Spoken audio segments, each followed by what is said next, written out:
We're now ready for problem 10 on this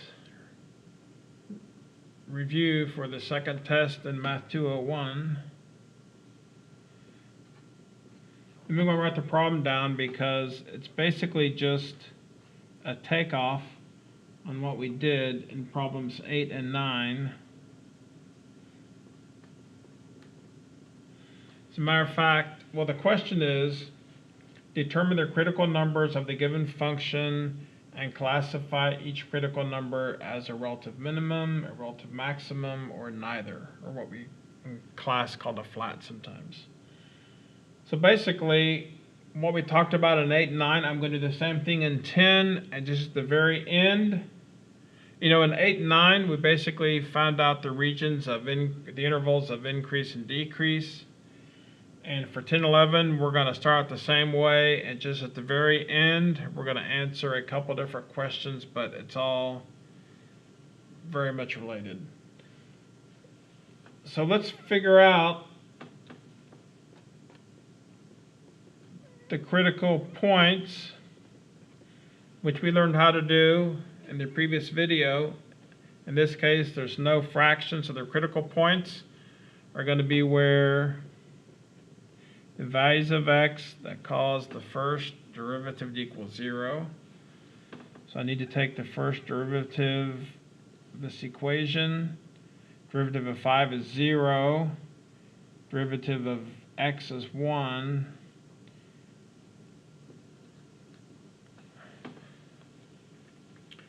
There's the first derivative. And if I set it equal to 0,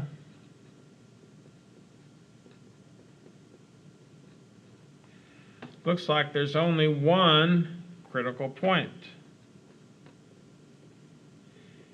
Remember what our critical point is? Your critical point is where, if you were to graph it, where the graph is flat, or there's no way of saying this is the value that causes the first derivative to equal 0. And this breaks up our graph into regions of increase and decrease. So in this case, we only have two regions. Now here's what's interesting. At this point, the ultimate goal now is, at this critical point,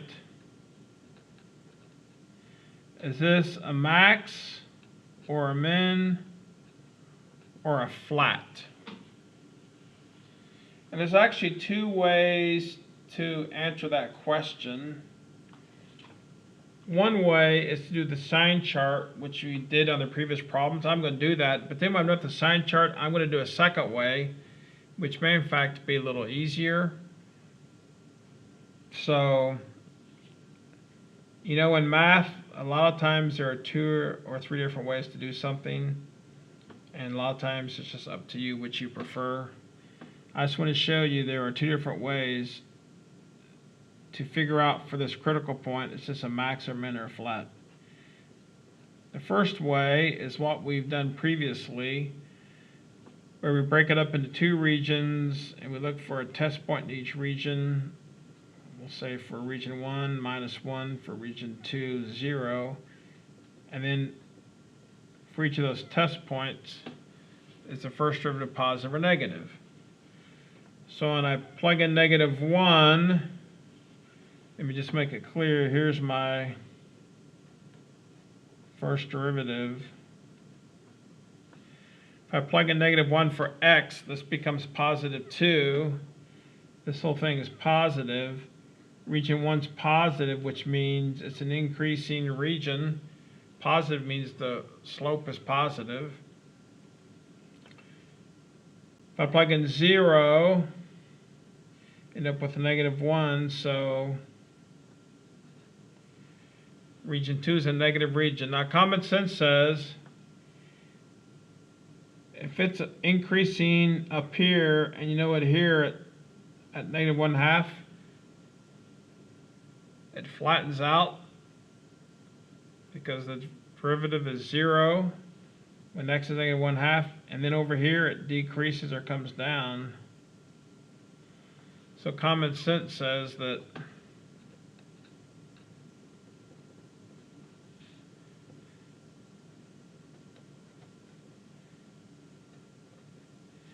at x equals -1/2 is a relative maximum.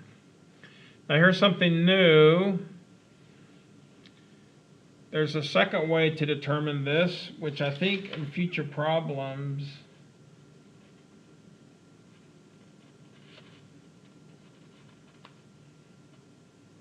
in 15 and 16 you're actually asked to use the second derivative test.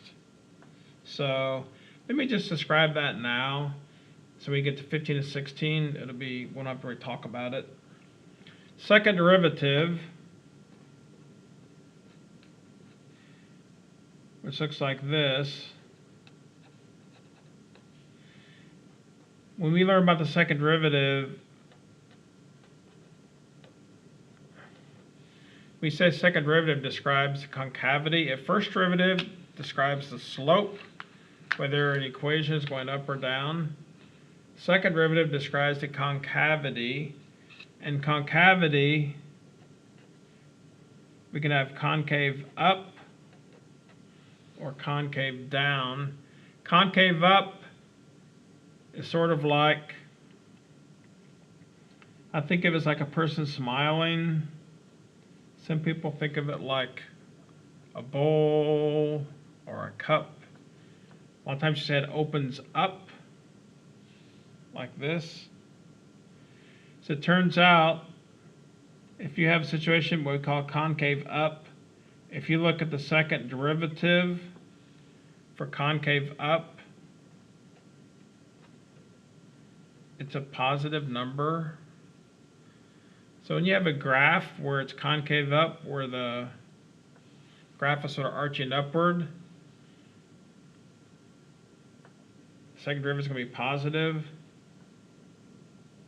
Concave down is sort of like an umbrella.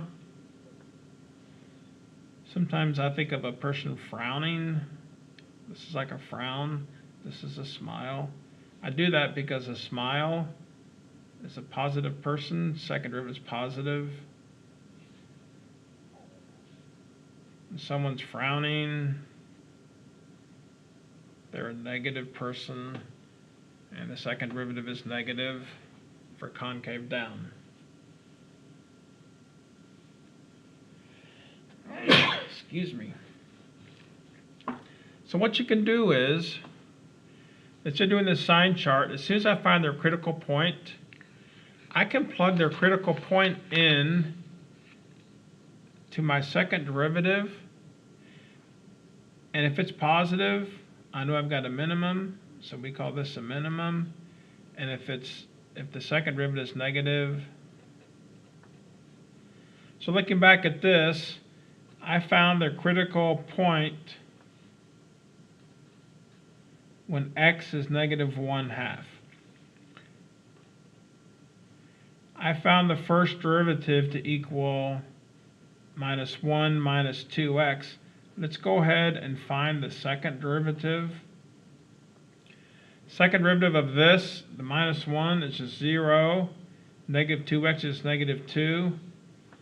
I don't even have to. Sometimes you have to actually plug in my value of x because there's an x in here. There's not even any x in here. Second derivative is always negative, which looks like this, which is concave down, which means that point is at a maximum, which is what we found here. So two different ways. You can do a little sign chart. Sometimes it's even a little bit easier occasionally if you just take the second derivative and you plug in your critical points into the second derivative and see what it equals. This is number 11.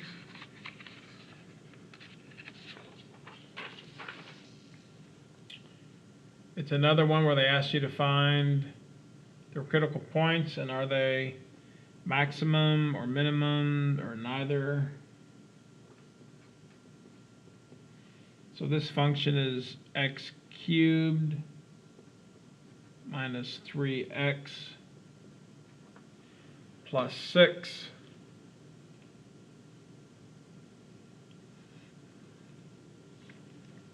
To find the critical points, first of all, the only critical points are going to be where the first derivative is 0. There's no fraction here. First derivative is 3x squared minus 3. If I set that equal to 0, actually this factors into x squared minus 1. This is actually a difference of squares.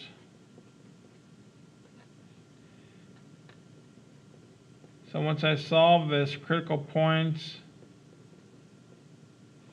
actually I have 2 when x is negative 1 and 1.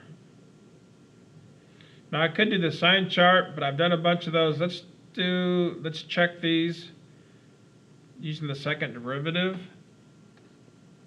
A lot of times it's actually faster. So I'm going to take the second derivative. Here's my first derivative. If I take the second derivative, it's going to be 6x. And now what you do is, for each of your critical points, you go see what the second derivative equals.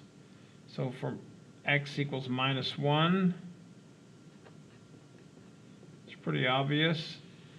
Second derivative, when x is negative 1, is a negative number, which means it's a concave down, which means it's a maximum. So we have a maximum when x equals negative 1. Let's see what happens when x is 1. So I plug 1 into my second derivative. 6 times 1, positive 6. Positive 6 is concave up, which means we have a minimum at x equals 1.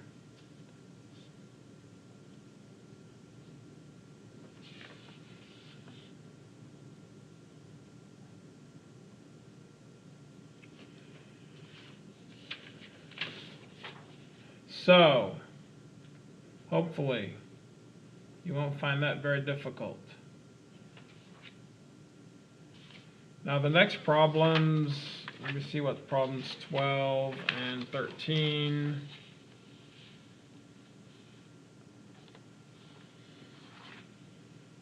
Actually, let's do these real quick. Here they sort of do a little shortcut. You know what they do on 12 and 13? They actually give you the first derivative.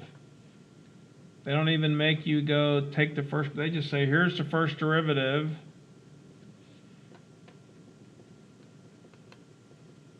They say, what are the critical points? And once you find those critical points, are they max, min, or neither? Which means a flat. Critical points, what do? Set the first derivative equal to 0. Actually, this can factor. It's a difference of squares. It looks like critical points x equals 0, x equals 2, 3 critical points. Now once again, I could, now this is the case where second derivative might be a little messy, have to use product rule. Maybe I'll just go ahead and do like a sign chart. I don't mind doing these. Looks like I'm going to have 4 regions.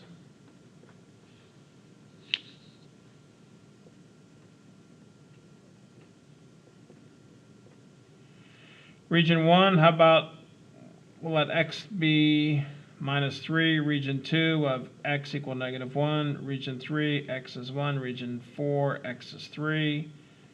For each region, and we'll see what the first derivative is doing, whether it's positive or negative. So I'm looking up in here. This is my first derivative. I plug in negative 3. First of all, the x squared is always positive, so I can sort of ignore it. So the key is what's going on inside the 2 parentheses. I plug in negative 3 into here. 2 minus the negative 3, that's 2 plus 3, so that's positive. 2 minus 3 is negative, a negative times a positive. I think region 1 is negative. When I plug in -1, 2 minus a -1, this first parenthesis positive. 2 plus -1, it's also positive. Looks like region 2 is a positive region. Region 3, and I plug in 1, this is positive, positive. Looks like everything's positive.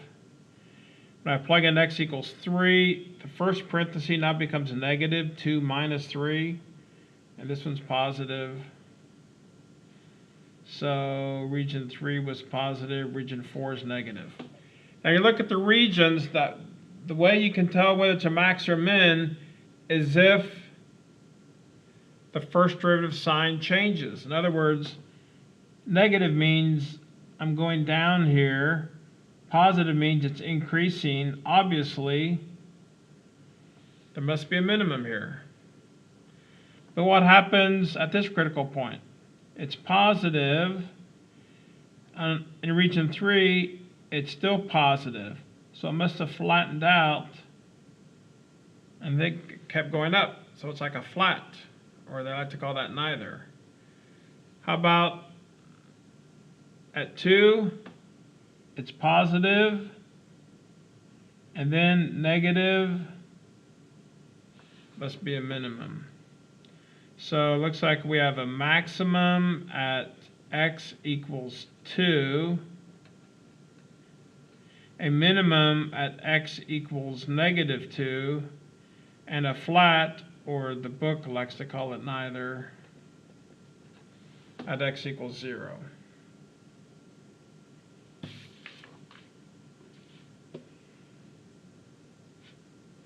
And that's what the key says.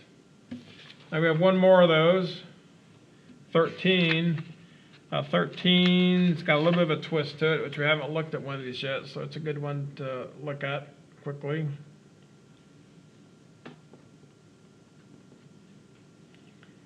Once again, they give us the first derivative, which is nice. And they're going to ask us to find the critical points and whether they're maximums or minimums or neither.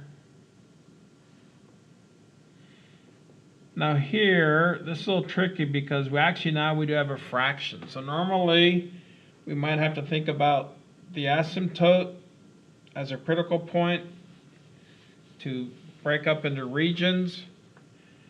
But this is a little tricky because you know what? A critical point for an asymptote happens whenever the denominator equals 0. And the whole question is, so what value of x would cause this denominator to be 0? But I have x squared plus 1. X squared, you know what the problem with x squared is? X squared, it's not really a problem, it's just a fact. X squared is always going to be a positive number. Even if I plug in a negative number, if I plug in -2 for x, -2 squared is 4. So the bottom line is, this whole thing is always positive, and therefore is never going to be negative. So, I don't have any critical points on the asymptotes. So I just have to look at this numerator and decide when is this numerator going to be equal to 0. And it's going to happen when x is either -1 or x is, in this case, 4/3. So quickly, once again, so even though this is a fraction, as it turns out, I'm going to go ahead and look at my regions.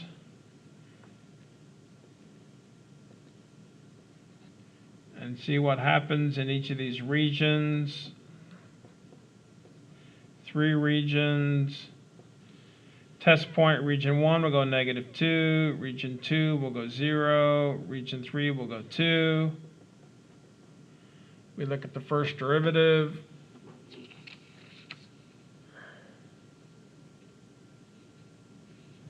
Hopefully you could see that when I was working. I wasn't paying close attention. So -2. Sort of messy up here. What happens And the top, I put a negative. Well, first of all, this is squared, so this thing's always positive. This thing's always positive. The whole key is what happens here. If I plug in a negative 2, 4 minus 3 times negative 2, it's going to be positive. I plug in a 0 here, use 4 cubed, that's positive. If I plug in a 2, 4 minus 6, that's negative. If you cube a negative, it's also negative. So really, here's what we have. So what's going on here? X is negative 1. It's a neither. We go from positive to positive. It's probably a flat. At 4/3, positive and then negative, it looks like when x is 4/3, we have a maximum. All right, so now let's stop now and we'll pick up the next video with problem 14.